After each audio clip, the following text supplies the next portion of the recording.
அது போக நமது பண்ணையில் கடினமாக உழைத்துக் கொண்டிருக்கும் அன்பு பச்சை கிளியை பத்திரமாக பார்த்துக் கொள்ளவும். ஏனென்றால் அவன் என் கண்ணுக்குள்ளே திரிகிறான்.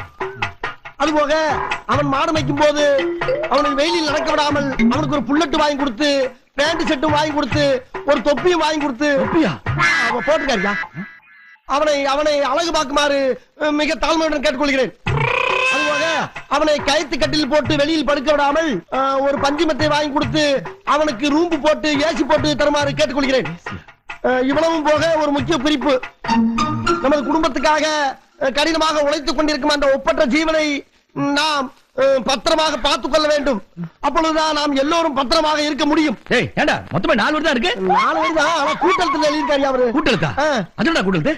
நான் படிச்சிருக்கல கூட்டெழுத்து. அந்த டீச்சர்ட்ட அப்படிதான் எழுதிருப்பாங்க. கேளுங்க.